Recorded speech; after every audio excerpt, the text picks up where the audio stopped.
Cristo Jesus, marchai, marchai e enfrentai o inimigo do bem e da luz.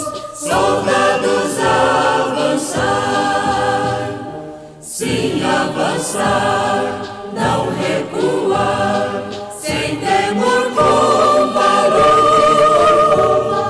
marchai, lutai, pois Cristo vai na vanguarda avançar.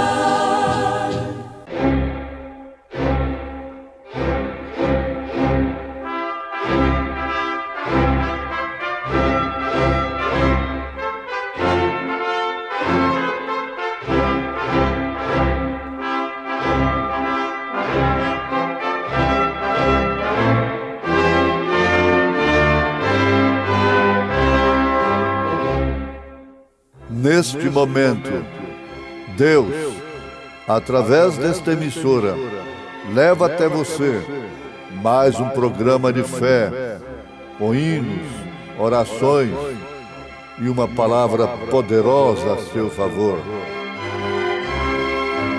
Fé para vencer o mundo.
Bom dia, confirmos.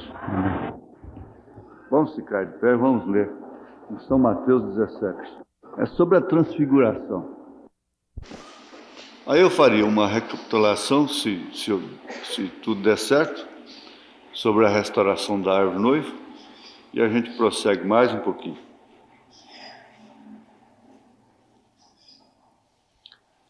6 dias depois, tomou Jesus consigo a Pedro e a Tiago e a João, seu irmão, e os conduziu em particular a um alto monte. Transfigurou-se diante deles, e o seu rosto resplandeceu como o sol, seus vestidos se tornaram brancos como a luz. E eis que lhes apareceram Moisés e Elias falando com ele. E Pedro, tomando a palavra, disse a Jesus: Senhor, bom é estarmos aqui. Se queres, façamos aqui 3 tabernáculos, um para ti, um para Moisés e um para Elias. E estando ele ainda a falar, eis que uma nuvem luminosa os cobriu. E da nuvem saiu uma voz que dizia: Este é o meu amado filho, em quem me comprazo. Escutai-o. E os discípulos, ouvindo isto, caíram sobre seus rostos e tiveram grande medo. E aproximando-se Jesus, tocou-lhes e disse: Levantai-vos e não tenhais medo. E erguendo eles os olhos, ninguém viram, senão unicamente a Jesus. E descendo eles do monte, Jesus lhes ordenou, dizendo: A ninguém conteis a visão até que o Filho do Homem seja ressuscitado dos mortos. E os seus discípulos o interrogaram, dizendo: Por que dizem então os escribas que é mister que Elias venha primeiro? E Jesus respondendo disse-lhes: Em verdade Elias virá primeiro e restaurará todas as coisas. Mas digo-vos que Elias já veio e não o reconheceram, mas fizeram-lhe tudo o que quiseram. assim farão eles também padecer o Filho do Homem. Então entenderam os discípulos que eles falaram de João Batista. Deus amado, sabemos que antes de tudo, nós precisamos daquela borracha, daquele sangue que apaga os nossos pecados através do perdão, mediante nosso arrependimento. Estamos aqui para isso, Pai, esperando uma hora em que os nossos corações se compungirão e nós seremos transformados e podemos cantar uma vitória muito grande, que não é propriamente sobre a carne, sobre o sangue, mas sobre todas as potestades do ar, sobre tudo aquilo que se diz Deus e está sentado no lugar parecendo com Deus, procurando enganar. É a vitória sobre todo espírito religioso.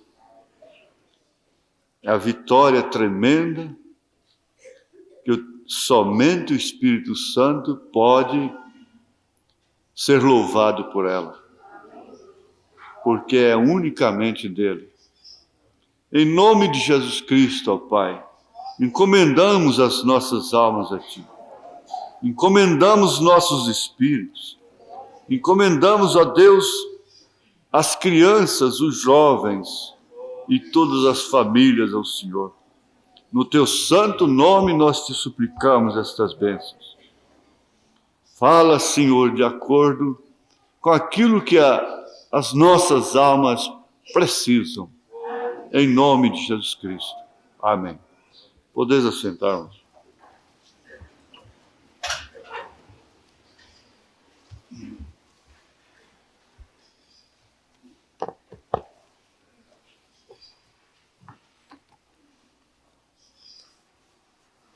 Bom, se tivesse que fazer uma recapitulação do que nós estudamos sobre a restauração da árvore noiva, será que teria alguém que teria condição de recapitular, falar aqui, em síntese, de uma maneira resumida, alguma coisa que ficou marcada, algum destaque, alguma ênfase do estudo?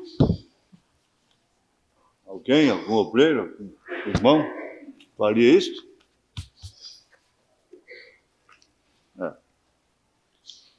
Aí seria isto,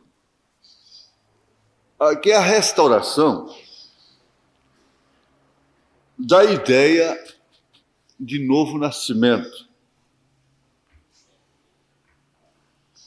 Porque seria brotar tudo que os insetos comeram, brotar novamente.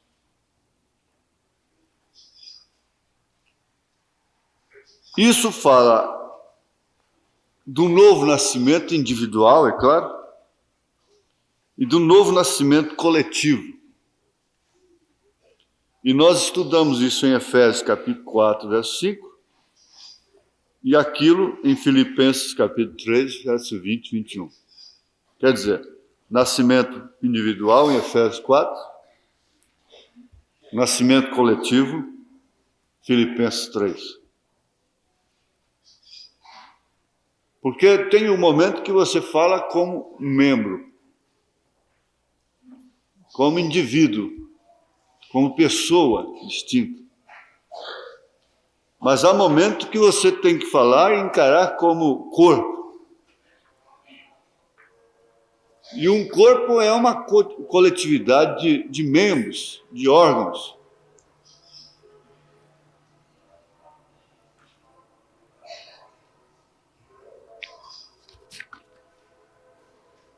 Sendo assim, então não podemos pensar que a pedra de coroa virá sobre uma pessoa distinta. sobre um indivíduo apenas, o que faria dele um pássaro raro, faria dele uma pessoa distinta. Para tanto, o profeta diz: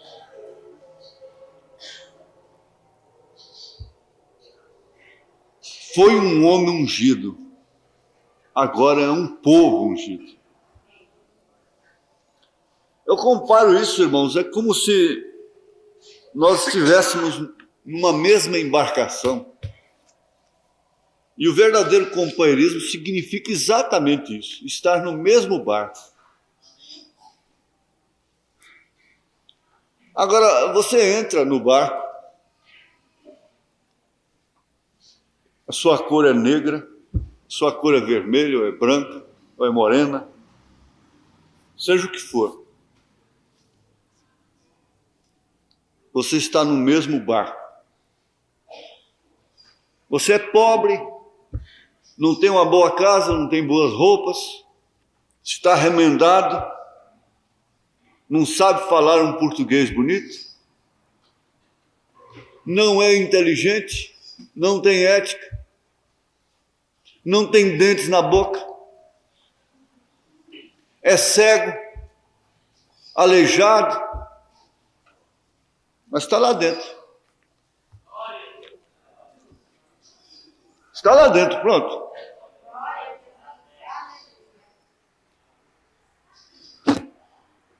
Nada aconteceu por acaso. A arca era a salvação ou não era? Ela era o tipo de Cristo. E que, às vezes, como aplicação, o profeta faz uma aplicação. Noé não é o tipo da noiva. Mas como aplicação, a arca subiu e todos pereceram. Ló foi tirado e o fogo queimou Sodoma. É uma aplicação. A noiva será tirada e o fogo queimará a terra.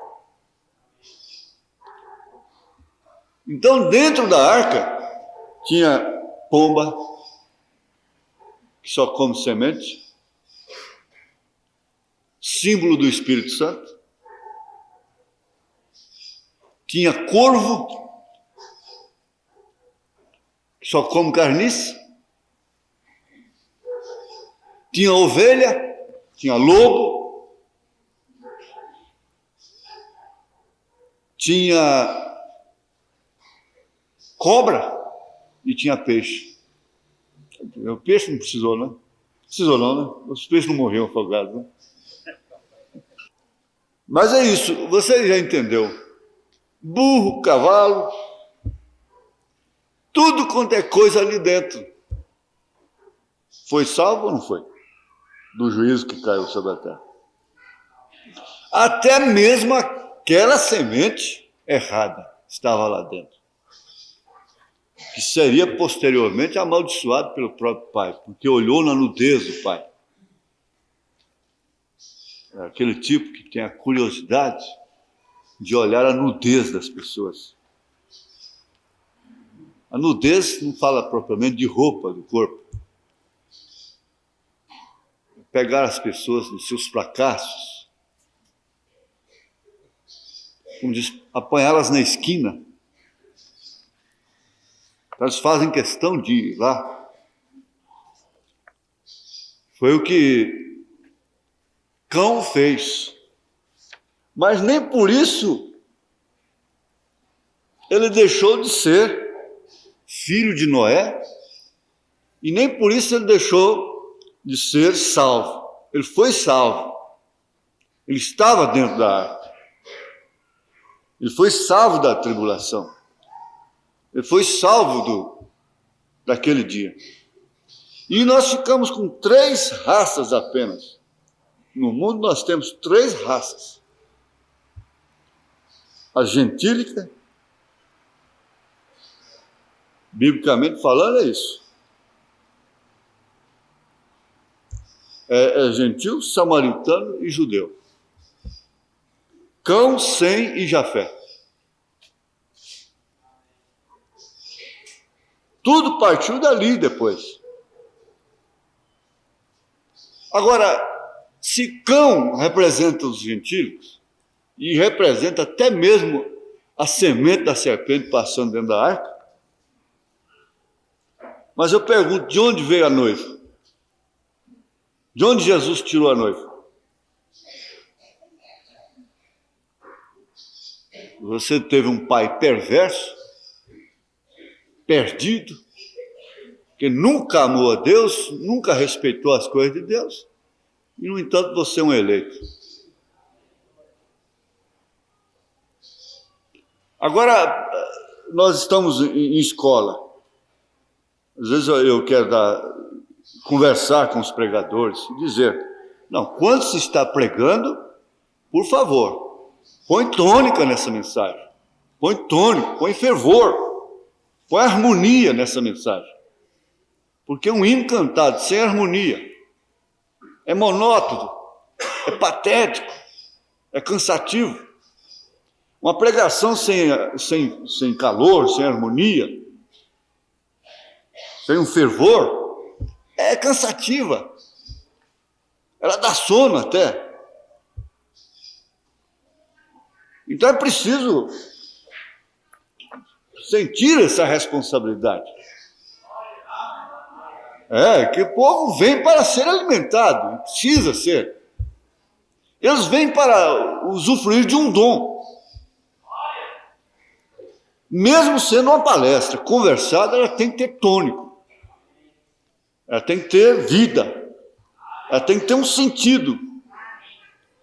Que as pessoas vão pegando, vão comendo devagar, vão alimentando. E, sem dúvida alguma, é isso que fundamenta a igreja, que segura a igreja para passar pelo que ela tem passado, para sofrer o que ela tem sofrido, para ser sacudida para lá e para cá. Como o obreiro estava perguntando, mas escuta, pastor, e como é que faz com um tipo de irmão assim? E a igreja? A igreja tem que aprender a sofrer. Sofrer as pessoas. Os vasos de honra têm que sofrer os vasos de desonra. Isso é Bíblia, é o Paulo. Porque só vê Paulo em 1 Coríntios 5. Não vê Paulo em Romanos 15. Não vê Paulo em outras referências, que são muitas. João em outras referências.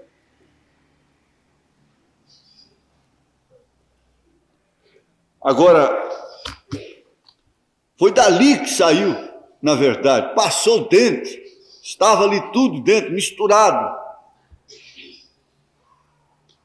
Sem dúvida alguma, quando Jesus proferiu a parábola do joio, aquele servo perguntou, nós vamos arrancar o joio? O Senhor disse, não faça isso.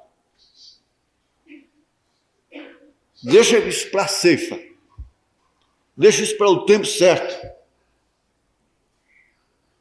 Quem vai fazer isso não somos nós. Então a igreja, o trigo não pode deixar de dar trigo, porque tem um joio aqui perto de mim. Então ele pega e não dá trigo, vira só palha, e vai queimar, porque a palha vai queimar. Não vou dar trigo porque tem um joio perto de mim. Não vou dar trigo porque eu vou sair da lavoura. Eu não vou lá mais não porque tem joio lá. Então você fica isolado. E vê o que acontece com você. Sai da lavoura. Fica isolado. E vê o que vai acontecer com você. Então, estavam todos juntos, todos na mesma arca, todos no mesmo barco. Agora, prestem bem atenção, quando se dá para mencionar aquilo que é de fato genuíno, eleito, e que vai receber de fato o batismo, a transformação coletiva no corpo da noiva. Ora, gente, Quando isso acontecer, é óbvio, é claro, que nós não vamos estar aqui para discutirmos as coisas. Nós não vamos estar aqui para ficarmos impressionados com aquele que a gente pensava que não receberia e recebeu, e com aquele que a gente pensava que já tinha até recebido e vai ver, não tinha nada. Nós não vamos perceber isso. Em aplicação, você vê que Ló não teve nem que olhar. Ora, gente, ela tinha estado com ele por todo o tempo. Ela não obedeceu, ela olhou para trás. E ela olhou atendendo os sentidos. Ela olhou atendendo a razão, a sua esposa. Mas ele seguiu em frente. Você vê que 4 pessoas, o marido, a esposa e as 2 filhas, andando aqui, de repente, um fica para trás. Não se vê mais. E essas 3 pessoas não olharem para trás, pelo menos fosse de fasto. Para ver a mulher que virou dela. Quer dizer, eu daria um jeitinho, né? Você daria um jeitinho, não? Deus falou para não olhar para trás, então eu vou afastar um pouco. Eu não vou olhar. Quer dizer, é aquela coisinha que a gente quer ajeitar, não? Então eu vou de fasto. Vão de fasto, minhas filhas. Não olha não, hein? Vão de fasto. Resultado, tropeçava lá, caía todo mundo e... Eu não tinha nada que fazer isso, não. Aquilo lá era individual. Quem olhasse ficava. Como ficou? Virou estátua de sal.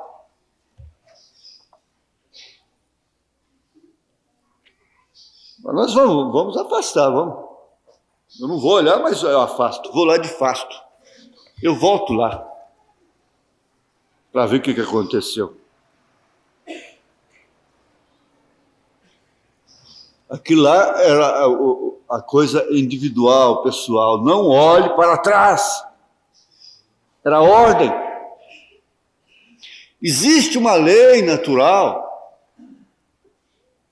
que você não pode pegar na alta tensão, dando terra. Você vai virar um torresminho. Agora eu pergunto, a alta tensão vai deixar de queimar um bebê porque ele é inocente, porque ele é um bebê? Não. Queima mesmo. Vai deixar de te queimar porque você é aquela mocinha ingênua. Aquela mocinha ingênua, simples, não é? Como a pomba. Mas nada de prudência como a serpente. Tem instrução nenhuma da mamãe. Não tem instrução nenhuma da vida. Você acha que vai acontecer ou não vai? Vai sim. É alta tensão. Não importa a sua pureza, não importa a sua santidade, não importa a sua inocência, não importa a sua simplicidade, não importa nada de sua boa intenção, você vai torrar. Você vai sofrer uma decepção muito grande. Não importa.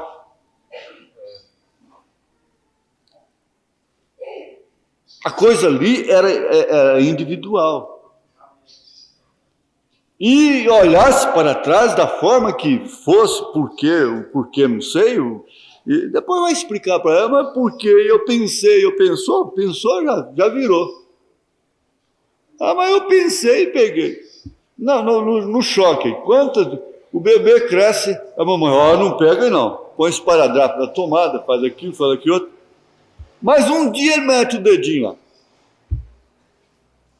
Eu vim conhecer luz elétrica em casa, já marmanjão, velho já. Velho não, que eu não sou até hoje. Você está rindo? Você está rindo? Eu conto aquela confusão sua.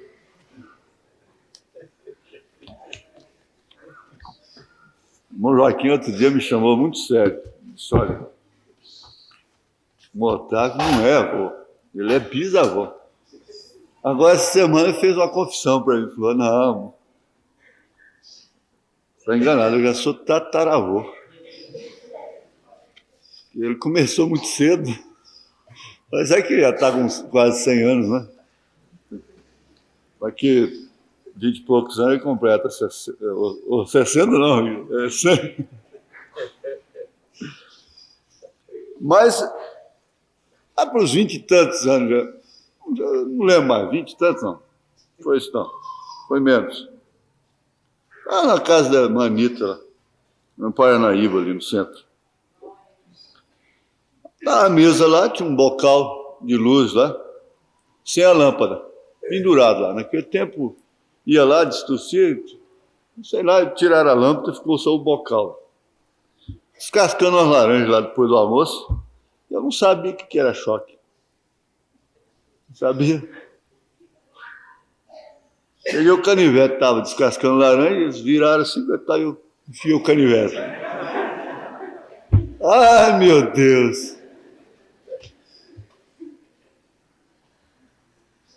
Aquilo, só no Otávio pegando um peixe elétrico, né?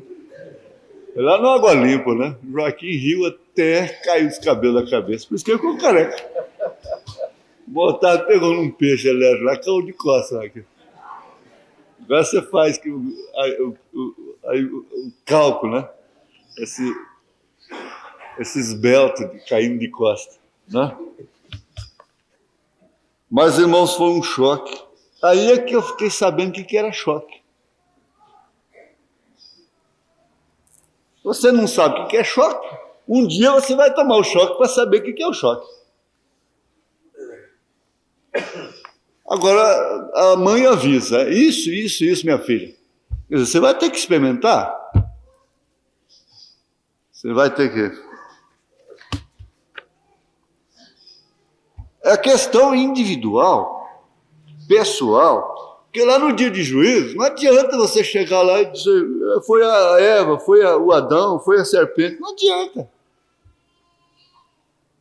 Tá certo que se você foi injustiçado ou injustiçada, aquele que foi injustiçado, às vezes, e que fez isso, paga pelo dele, mas você vai responder pela sua parte. É individual, é pessoal. Agora, como as pessoas assumem individualmente a sua responsabilidade, ou as suas responsabilidades, como elas assumem e sofrem as consequências, e têm seus momentos individuais, próprios, porque tem coisa que você enfrenta auxiliado por muitos, mas chega ao ponto de ser só você e mais nada, mais ninguém. Está doendo em você. É você que tem que está enfrentando aquilo. Não é ninguém. Pode alguém dizer, eu choro, eu sinto por você. Está tudo bem. É um sentimento apenas. Mas é você que está sentindo.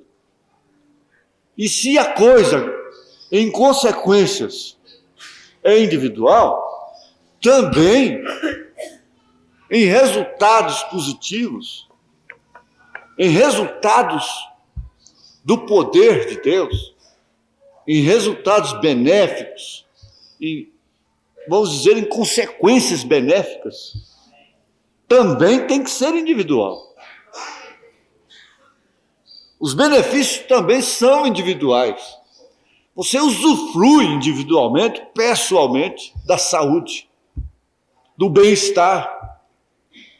Você usufrui individualmente, pessoalmente, do gozo da salvação. Isso você não pode dizer, bom, eu vou pegar, eu tenho, vamos dizer, 3 metros de gozo de salvação, e eu vou dividir, picar tudo com meus filhos. Não tem jeito. Vou dividir com as pessoas com quem eu mais amo. Você pode dividir a água. Você pode dividir o pão. Você pode dividir o arroz, o feijão, pode dividir a carne, pode fazer tudo. Até sua roupa você pode fazer isso. Você pode dar seus bens para os pobres. Você pode fazer tudo isso. Mas se não tiver aquilo que você não pode, como aquele negro velho que recebeu o Espírito Santo lá dentro do chiqueiro, na lama, falou para o seu senhor, não, ele disse, o que é que você tem que eu não tenho? Mas ele tinha dinheiro, e melhor do que ele, os ricos sabem, depois que você tem dinheiro mesmo, a vida fica patética. O índice de suicídio é maior na alta classe, no meio da riqueza, dos desgostos.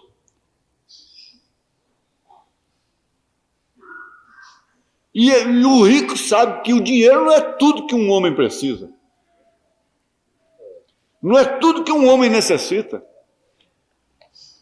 Os homens mais ricos do mundo terminam numa miséria terrível, em estado terrível de espírito.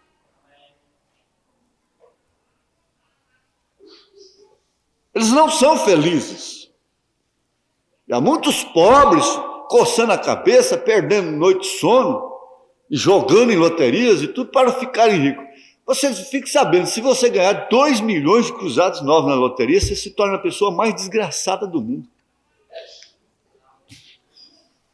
Não tem coisa melhor do que a vida conseguida com lutas, com dificuldades, o pão que é adquirido com dificuldade, a roupa que custou o seu suor, a planta que você plantou é mais gostosa,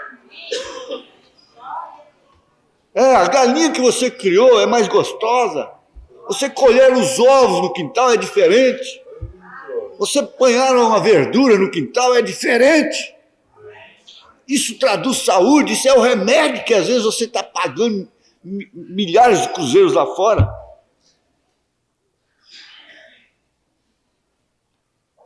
A experiência dessa vida pessoal, individual, que a pessoa não troca. Não, você teve ela individualmente. Você tem ela individualmente. E você às vezes chega a ter saudade se você prosperar. Você chega a ter saudade. No tempo em que para você conseguir uma coisa, qualquer coisinha que você conseguir era uma novidade. Um bolo era uma festa na sua casa. Uma galinha era um banquete. Eu me lembro disso aqui.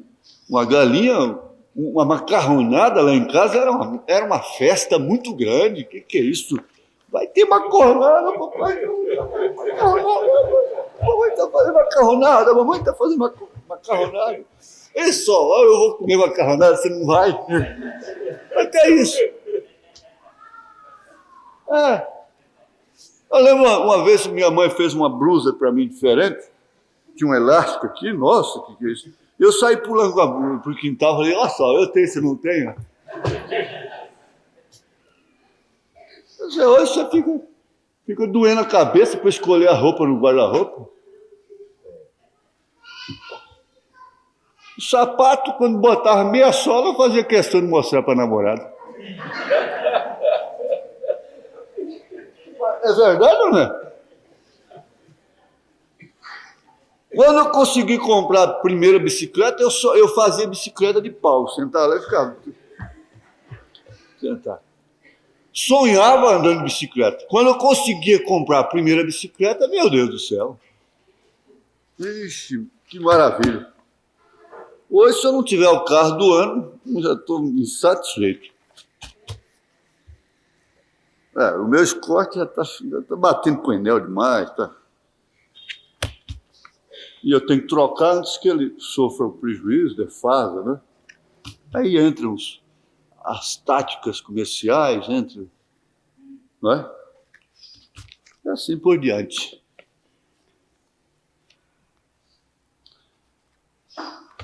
Ter pessoalmente, ter individualmente, é seu. O reverendo Tipo gostava do provérbio. Quem não tem a pedir, vem. A irmã Inês sabe de que eu estou falando. Não sabe, irmã Inês? O reverendo Tipo. Só está me escutando? O reverendo Tipo. Oh, quem dá o tempo pedir vem. E as virgens prudentes disseram para as virgens loucas, não, nós não vamos fazer isso não. Isso aqui não é coisa que se divide. Espírito Santo não é coisa que se divide.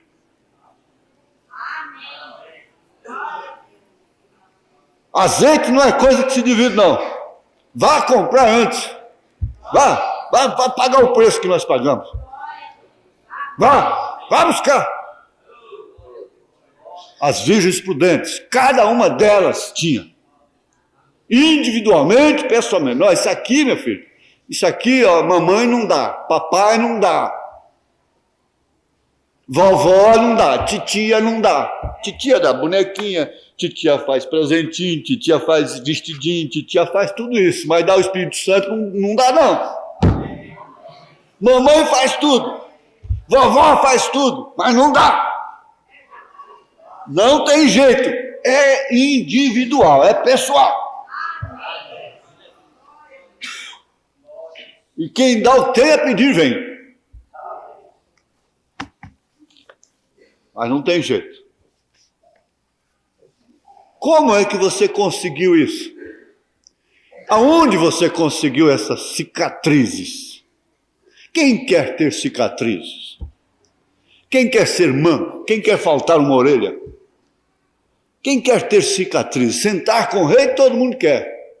Mas e ter cicatrizes de batalha? Quem quer? Estão na batalha murmurando.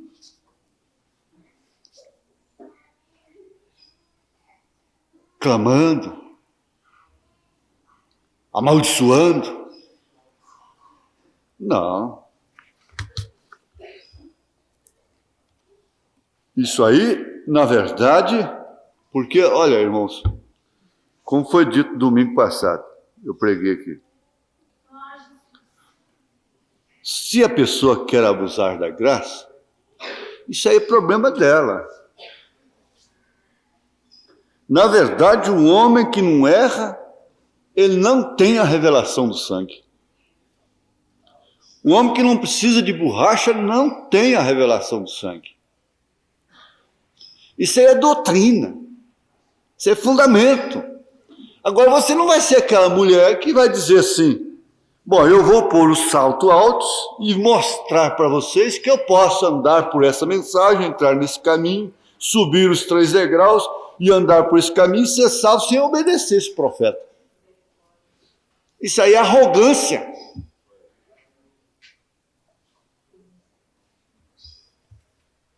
Então Paulo diz assim, como é que ele diz aqui em Romanos sobre esse assunto? É Romanos 8?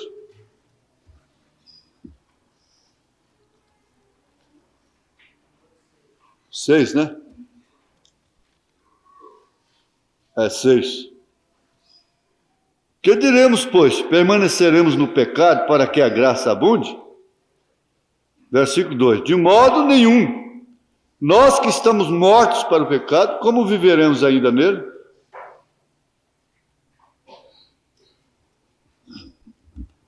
Então ninguém vai pensar que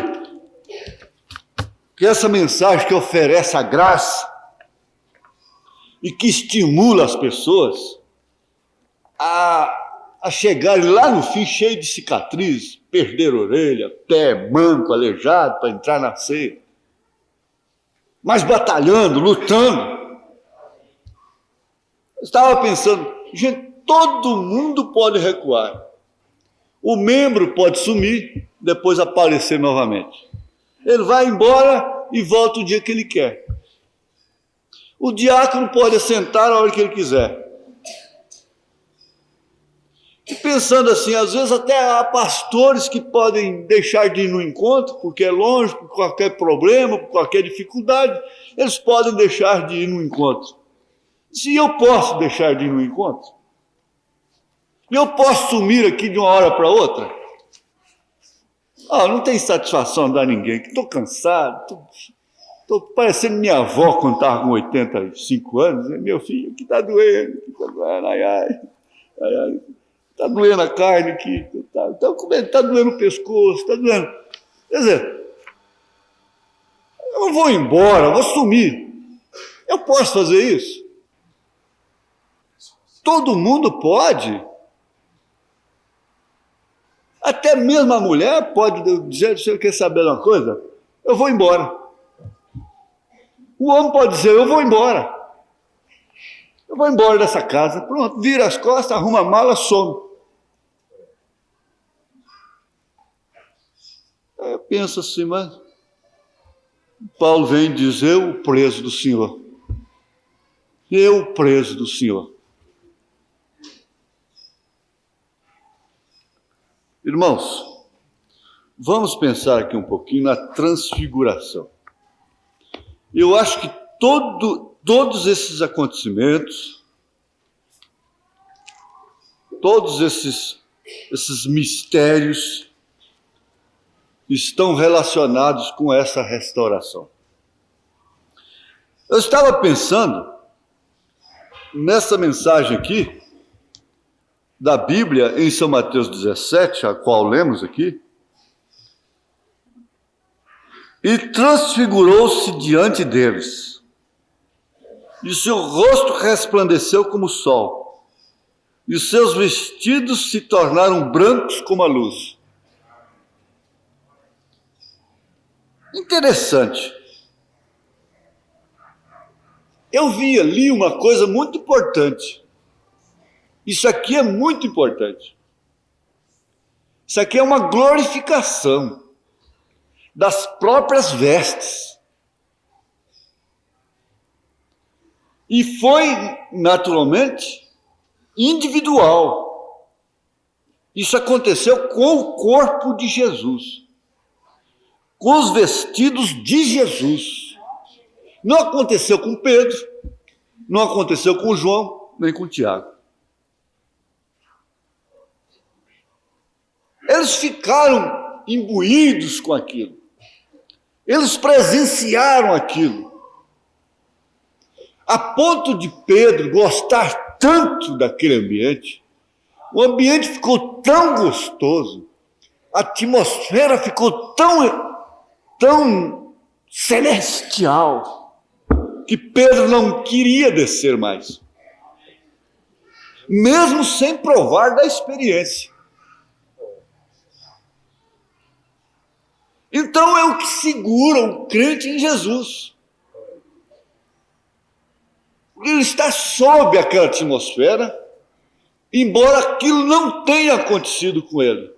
Quer dizer, o próprio Senhor Jesus tinha que voltar a seu estado normal, natural, suas vestes, descer o morro, peregrinar, curar doentes, ressuscitar mortos, ser perseguido, ser crucificado, morrer, descer ao mais baixo, entre as almas perdidas, depois subir. Ora, se teve que acontecer aquilo com Jesus, literalmente, com o seu corpo, individualmente, pessoalmente, é claro que tem que acontecer conosco também. Pedro e João não passaram por aquilo ainda. Nem mesmo Pedro e João. Paulo disse em Filipenses 3, aos Filipenses capítulo 3. Eu creio que Paulo cria nisso. Ele diz, verso 20, mas a nossa cidade está nos céus, donde também esperamos um Salvador, o Senhor Jesus Cristo, que transformará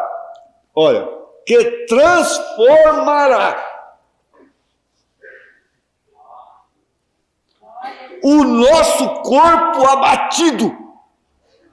Então ouvimos aqui, isso domingo passado, corpo abatido. Abatido em que sentido? O corpo de Abraão estava abatido ou não estava? O corpo de Sara estava abatido ou não?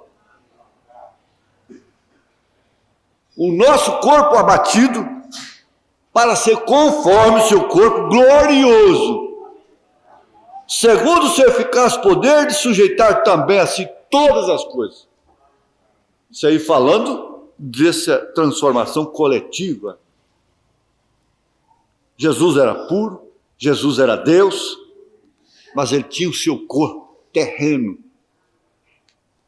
com o qual ele sentia fome, sentia necessidades e foi tentado em tudo. Jesus foi mais tentado que você. Em tudo que um homem possa ser tentado aqui na terra, ele foi tentado.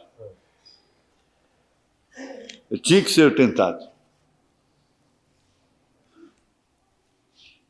Mas depois você vê que aquele corpo glorificado, naquele corpo eles não conseguiriam matá-lo. Naquele corpo ele não conseguiria. Aquele corpo que gerou aquela atmosfera no monte, a ponto de Pedro pedir, vamos fazer um tabernáculo para o senhor, outro para Moisés, outro para Elias. Quer dizer, eles ficaram de fora na biqueira. Não, ele sabia, né, que onde Jesus estivesse, eles estariam também, né?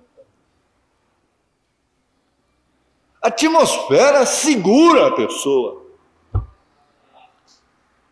O profeta disse para as mulheres são criadoras de atmosfera. Na maior parte, quem põe os homens para fora de casa são as próprias mulheres. A atmosfera de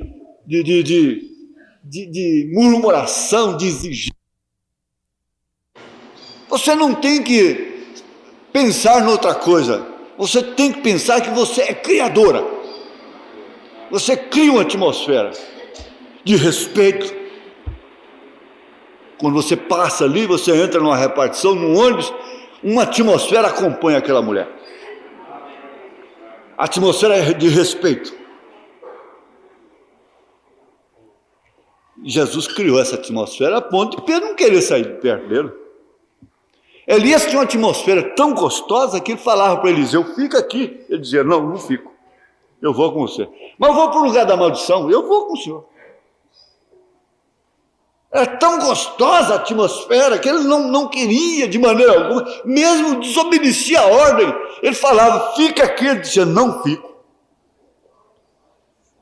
E Jacó chegou a dizer, não te deixarei enquanto você não me der disso.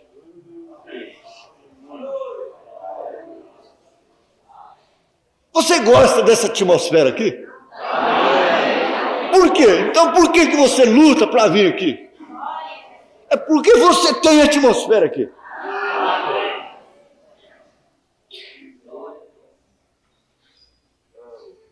Vai num estádio de futebol. Porque a atmosfera é pesada. A atmosfera é terrível. Basta já aquela atmosfera que você tem que enfrentar para o posto de dever.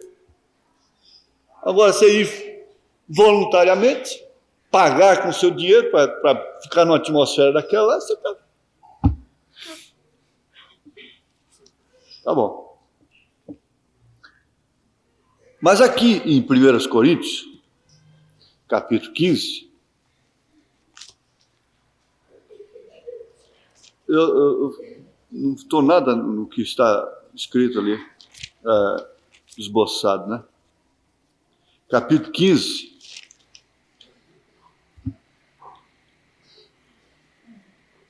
Vamos ver aqui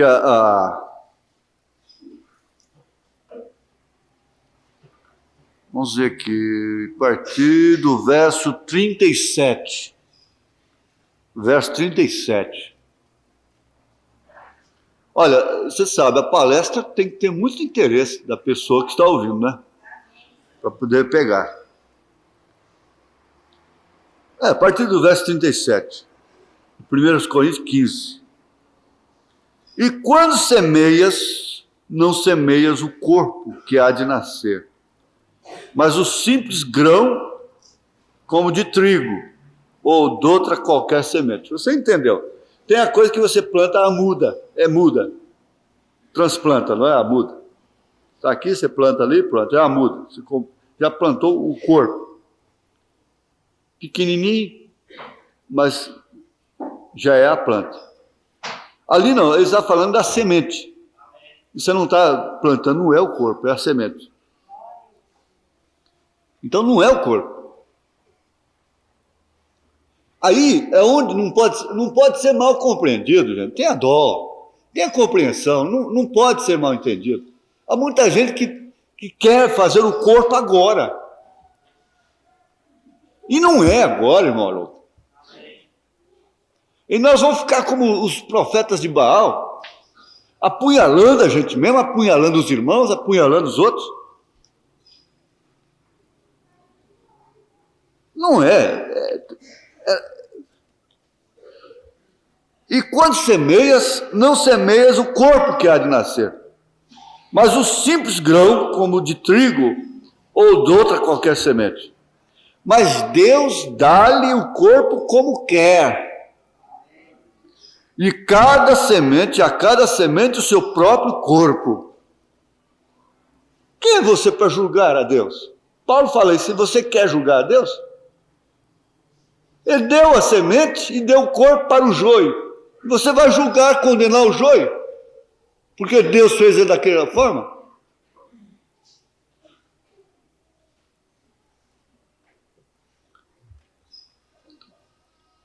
Mas Deus dá-lhe o corpo como quer, e cada semente o seu próprio corpo.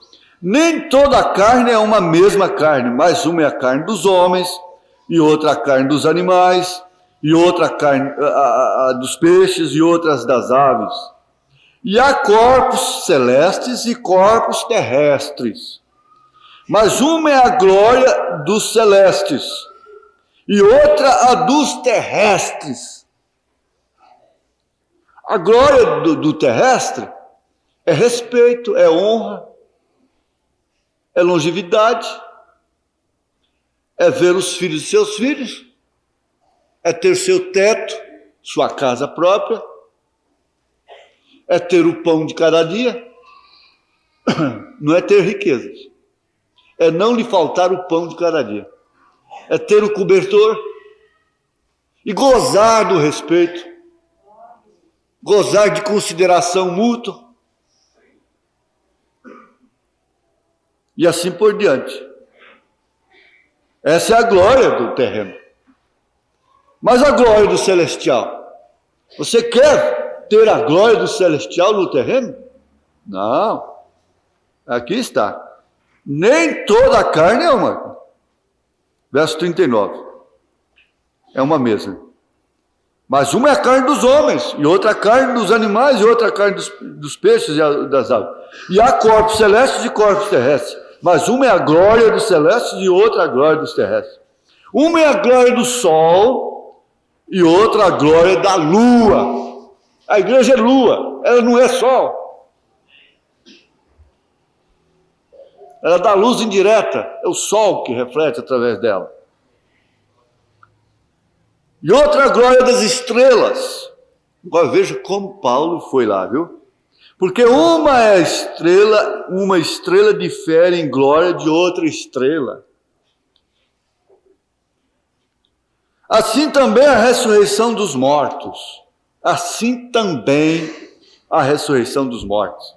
Semeia-se o corpo em corrupção. Paulo já tinha ido, já foi para o cemitério. Você conseguiu toda a glória do terreno. E foi para o cemitério. Viu? Assim também a ressurreição dos mortos. Semeia-se o corpo em corrupção, ressuscitará em incorrupção. Ressuscitará. Semeia-se em ignominia, em desprezo, em solidão, em melancolia, em decepção, em agonia, em desprezo. Deus meu, por que me desamparaste? Semeia-se em ignominia, ressuscitará em glória. Semeia-se em fraqueza, frágeis, débeis.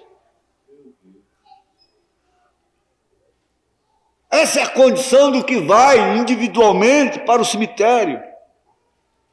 Semeia-se em fraquezas.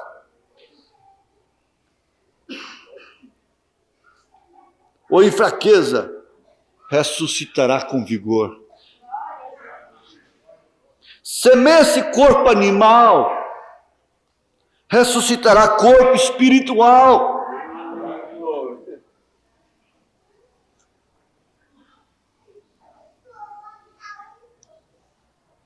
Semeia-se corpo animal em fraqueza, ressuscitará corpo espiritual. Nós queremos espiritualizar tudo. Quando você vê a pessoa querendo espiritualizar o casamento, espiritualizar a viagem, espiritualizar a mudança, espiritualizar isso, espiritualizar aquilo, coitado, eu fico até com pena. Ela está misturando uma coisa com a outra. Você tem que encarar o terreno com distância, tempo, matéria, espaço, luz. Porque essa é a dimensão na qual você está vivendo. Se você tem a revelação das dispensações, das dimensões, não é apenas um conhecimento intelectual, que até a ciência tem o conhecimento das dimensões. Não é isso, não é mental. Você tem que ver que Jesus teve que andar para superar a distância, tem que bater na porta para entrar. Teve fome, ele se sujeitou à dimensão humana. Agora nós queremos espiritualizar. Deus tem o poder vivificador que pode pegar um Filipe e transportá-lo pelo poder vivificador. Pegar um Ezequiel pelo cabelo, mas ele não precisa. Deus não precisa fazer isso, porque você pode pegar um avião e ir lá do outro lado da terra. E o que significa isso?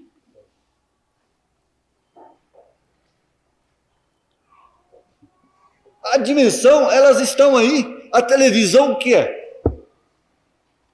Muita gente pensa que a televisão foi criada pelo diabo. Não, a televisão foi criada por Deus. É a lei das mais belas que existe, descobertas pelo homem. O homem não criou nada. O homem não cria nada. O homem descobre. O homem descobre as leis e faz uso delas e perverte-as. Isso está certo. Mas é uma lei maravilhosa. É a quarta dimensão. Aqui tem imagens, aqui tem vozes. Você sabe disso, que a imagem que está passando lá na China nesta hora, elas estão aqui. Ela está falando da onipresença do corpo. E você pode dar tiro de bomba atômica, você pode dar tiro de míssil. Na imagem, ela não morre. Você não apaga ela, você não tem jeito, ela continua aí. Destrói o aparelho, traz outro aparelho, põe ali, você vai ver aquela mesma imagem lá. Mas foi atirado nela, por que ela não morreu? Por que ela não desapareceu para sempre? A única coisa que apaga imagem e vozes é o sangue de Jesus, mas o resto fica gravado aí para o resto da vida. Aquela cena está gravada. Aquela voz não apaga nunca. Ela tem que ir lá para o fundo do mar, lá que aquele velhinho gritava quando lia o livro de geografia. Tem que ser lançado lá. Ser apagado. Isso é força de expressão de Deus, né? Ele apaga com o sangue de Jesus, ele apaga a sua fita. Ele apaga a sua fita, a sua gravação. Ele apaga aquelas imagens mediante o arrependimento. Mas o que é que semeia? Semeia um santo homem para colher, um homem forte, um super-homem, é semeado ali para poder então levantar um corpo espiritual. Não, ele foi semeado em ignominia, em fraqueza, em cansaço, em debilidade, e tem mais outro, com todos os nossos pecados sobre si.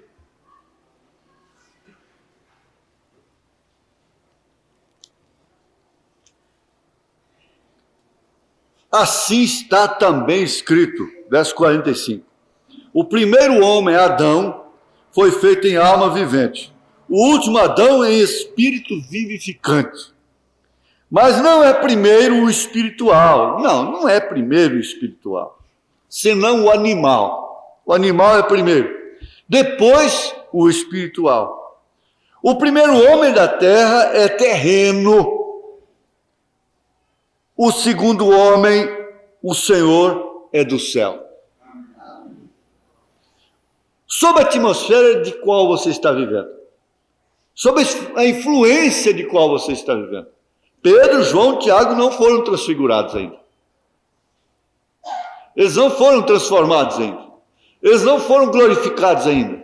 Eles estão ali naquela atmosfera, no monte. Você está no monte. Você está sob a atmosfera da palavra. Você está sob a atmosfera daquele que é glorificado. Você está à sombra do Todo-Onipotente. Que, como diz o Salmo 91. O primeiro homem da terra é terreno, o segundo homem, o Senhor, é do céu. Qual o terreno? Tais são também os terrenos. E qual os celestiais? O celestial? Tais também os celestiais. Agora você vem aqui, em Filipenses, de novo, capítulo 3. Quando é que você vai ser igualzinho em tudo a ele? Verso 20, verso 21. 20. Mas a nossa cidade está nos céus, de onde também esperamos o Salvador, o Senhor Jesus Cristo, que transformará o nosso corpo abatido, para ser conforme o seu corpo glorioso, segundo o seu eficaz poder, de sujeitar também a si todas as coisas. Agora, qual o terreno? Tais são também os terrenos. Você é o Adão. Você é filho de Adão. Adão é terreno. E no terreno você é como Adão, como o primeiro Adão. Elias era como o primeiro Adão, sujeito às mesmas paixões.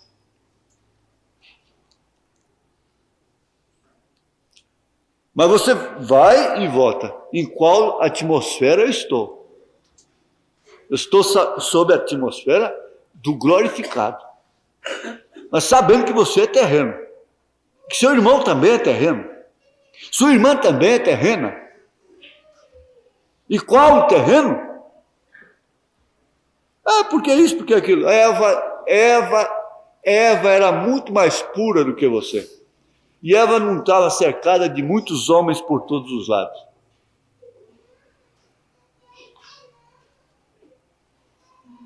Qual o terreno? Tais são também os terrenos. E qual o celestial? Tais também o celestial.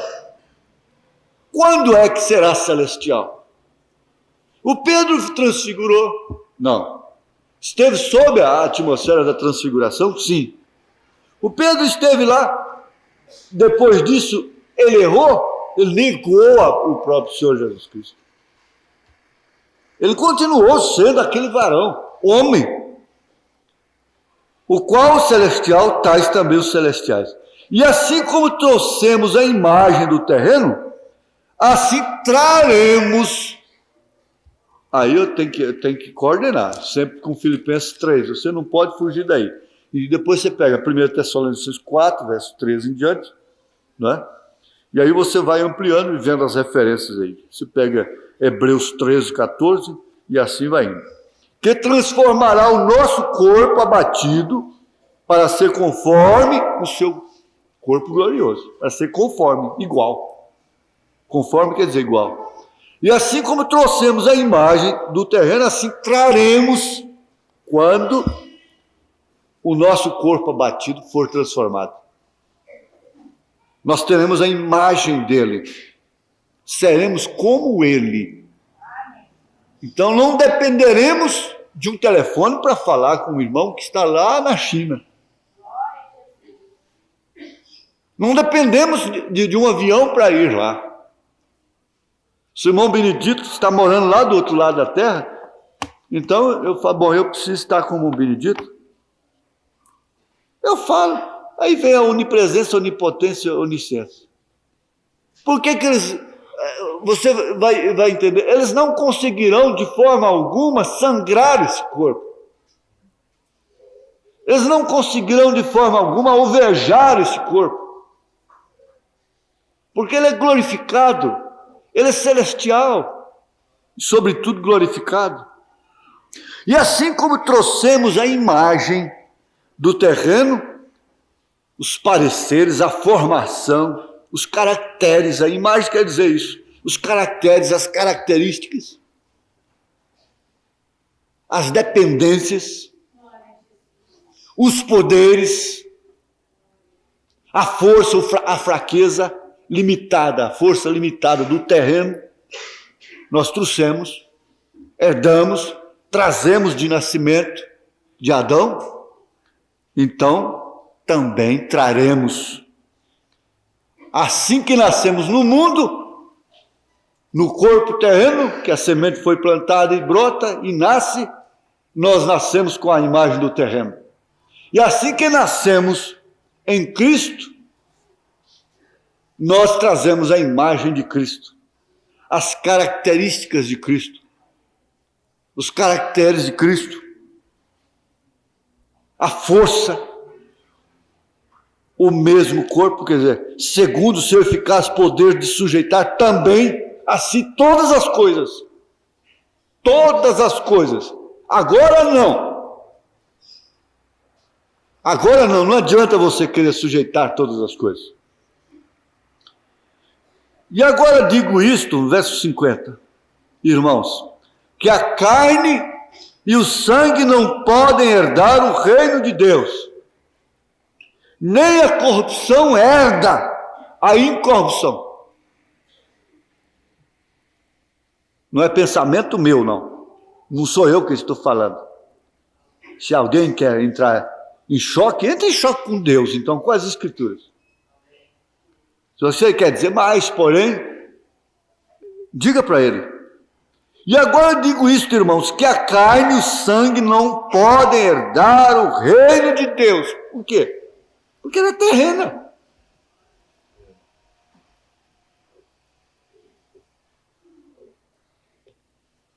Não reconhecendo isso, a pessoa perde noção do perigo. O terreno está sujeito à lei da gravidade. Se cair ali, porque é terreno, então está sujeito à lei da gravidade. Está sujeito a todas as leis. Da visão, da audição, do paladar, e essas coisas assim. Como você vai governar os sentidos, então essa força vem de Deus. Porque se você não governar os sentidos te governarão. E a pessoa que anda governada pelos sentidos não passa de uma incrédula. Os sentidos são inimigos capitais da fé. Porque a fé é o firme fundamento das coisas que se esperam e a prova das coisas que não se veem. Então, é o firme fundamento das coisas que se esperam. Esperam um corpo glorificado. Mas se você quer olhar a vida cristã pelos sentidos, você é uma fracassada, é um fracassado. Você não segue em frente, você não é nem cordeiro para começar. Então, ou você governa os sentidos, ou os sentidos te governam. E a pessoa governada pelo sentido, quer dizer que se tudo deu certo, ela está feliz. Se não deu certo, ela está infeliz. Ela é uma desgraçada. Se está doendo, está doente. Sarou porque parou a dor. Sarou porque o sintoma desapareceu. Já a fé não. Aí os sentidos é que estão governando. Quando a fé está governando os sentidos, é diferente. A diferença está aqui.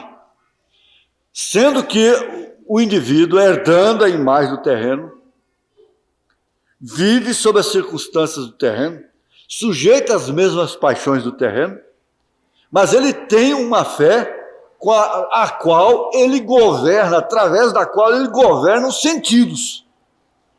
Ele disciplina os sentidos. Ele disciplina a sua parte emocional, o afeto. A maior parte, 99% das pessoas que estão em clínicas é porque elas não governaram os sentidos. Elas não sujeitaram os sentidos. Por isso foram parar na clínica. Se elas conseguissem governar os sentidos, então elas não sofreriam aquilo que de fato veio causar um distúrbio mental. Porque a razão ferida, ela causa um choque terrível. Ela causa choque nervoso. A sua razão estando ferida, você fica nervosa, você fica nervoso, porque a sua razão foi ferida, foi contrariada, os seus direitos, o seu afeto não foi correspondido, a sua memória não foi atendida. Então você se torna um tanto indiferente e irresponsável para não se debilitar mentalmente. Eu fico satisfeito de ouvir estas coisas. Eis aqui vos digo um mistério. 51, olha. Eis aqui vos digo um mistério. Na verdade, nem todos dormiremos. Isso aqui é morrer. Mas todos seremos transformados. E agora? Você crê nesse livro? Você crê nessa Bíblia? Decepcionaria Deus a você?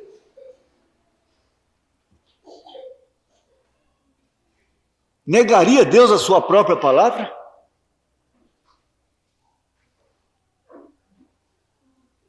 Passarão os céus e a terra, disse Jesus, mas a minha palavra não passará.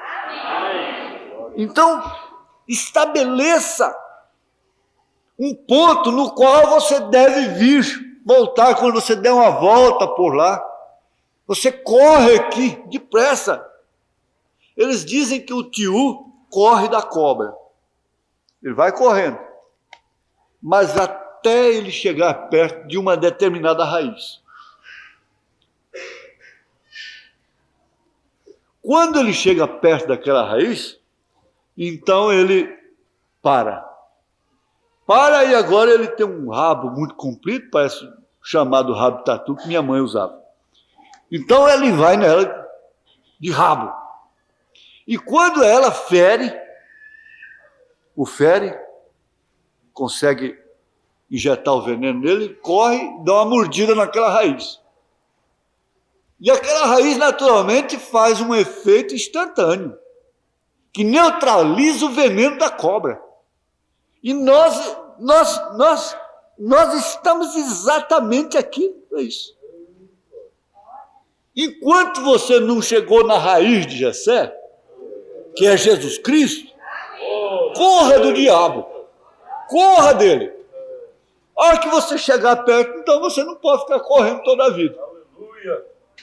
Você chegou nele, aí você pode escorá-lo. E se ela te ofender, você está com a raiz. É isso, a raiz de Jessé. Mas que tem cobras, tem, e que você está sujeito a ser ferido, você está.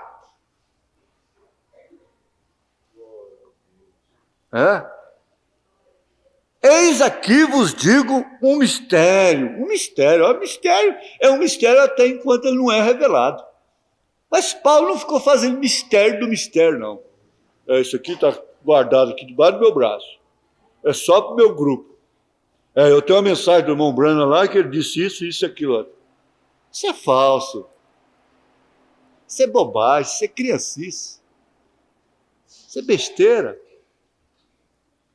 Eis aqui vos digo um mistério, e o mistério logo foi aberto. Vê se o irmão Brana veio para fazer mistério. Ele veio para revelar mistério, ele não veio para fazer mistério. E eles põem um mistério tremendo aí, fica jogando em cima do filho do irmão Brana, em cima de apóstolo, fulano e outro, vozes de cá e vozes de lá, nomeando homens.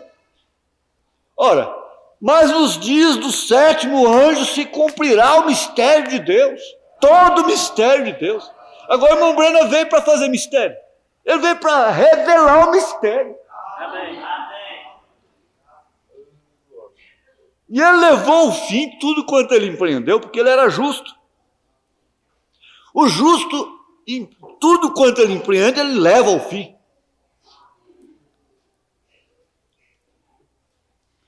Agora Paulo vem aqui e diz, eis aqui vos digo o mistério. Vamos chamar um especialista em parousia, em escatologia, em pneumatologia, bem que nós temos, né?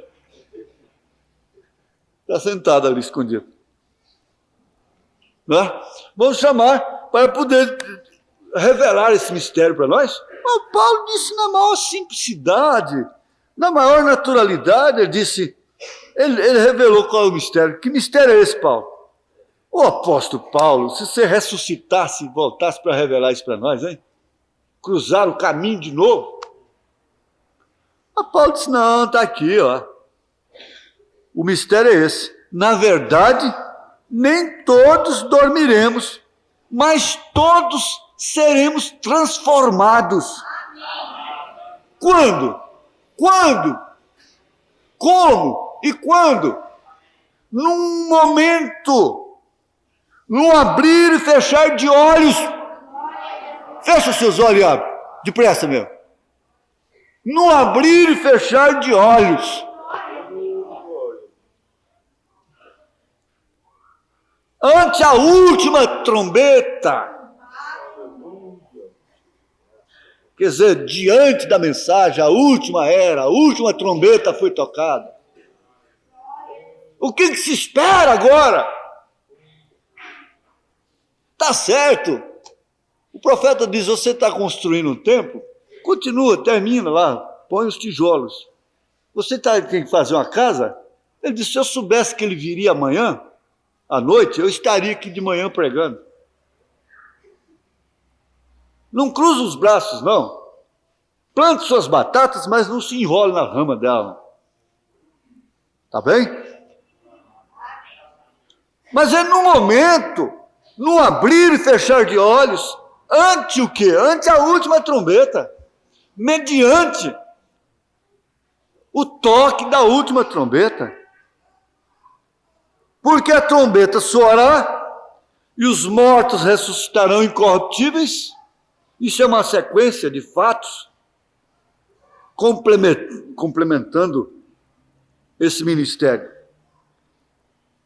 E os mortos ressuscitarão incorruptíveis e nós seremos transformados. Seremos restaurados como celestiais. Como corpos celestiais. Agora nós não vamos estar apenas no monte e querendo ficar aqui no tabernáculo. E bom estar aqui. Façamos aqui 3 tabernáculos. Bom estar aqui nesse lugar. Gostoso. Aí você vai lá para o deserto e vê, bom era estar ali na rocha de Meribá. Era bom. Era gostoso, mas tinha que prosseguir. Quem ficasse lá morreria. Era bom estar ali. É bom estar enquanto é tempo de estar. É tempo próprio de estar ali. É bom você estar num lugar enquanto é tempo de você estar lá. Mas quando acabou o tempo de você estar lá, aquilo se torna enfadonho.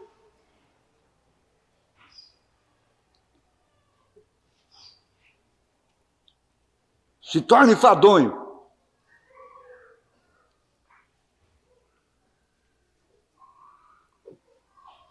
Porque convém que isto que é corruptível se revista da incorruptibilidade e que isto que é imortal, digo que é mortal, que morre,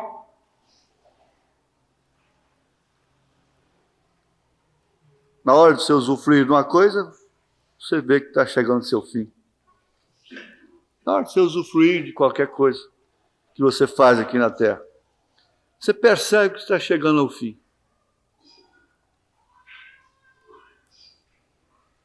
É mortal. Mortal. Tudo passa, passageiro, planta uma árvore, outros é que vão comer. E assim por diante. E que isto que é mortal se revista da imortalidade. E quando isto que é corruptível se revestir da incorruptibilidade, e isto que é mortal, desde que é mortal, então, você sabe, é o terreno. Se revestir da imortalidade, então cumprir-se a palavra que está escrita: tragada foi a morte na vitória. Tragada foi a morte na vitória. Onde está a morte, o teu aguilhão?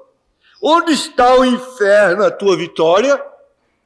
Ora, o aguilhão da morte é o pecado, e a força do pecado é a lei, mas graças a Deus que nos dá a vitória por nosso Senhor Jesus Cristo. Portanto, meus amados irmãos, sede firmes e constantes, sempre abundantes na obra do Senhor, sabendo que o vosso trabalho não é vão no Senhor. Você sabe, a criança, o adulto, todos precisa ter esse capítulo de cor. Ter um conhecimento com ele, mais íntimo, particular com ele. 1 Coríntios 15, 1 Tessalonicenses capítulo 4, verso 13 em diante. Filipenses capítulo 3, onde lemos lá. É preciso a criança, a pessoa, crescer familiarizada com isso. Ter uma intimidade com essas escrituras. É um conhecimento da estatura do varão perfeito. São conhecimentos que, embora a sua carne, o terreno se abale, esse conhecimento é a arma através da qual você revida. Você domina os sentidos, a razão da morte, a razão do fracasso, a razão das fraquezas, a razão de todo tropeço, o porquê e não porquê. Você domina através do conhecimento íntimo dessas escrituras, porque isso é assim diz o Senhor. Amém.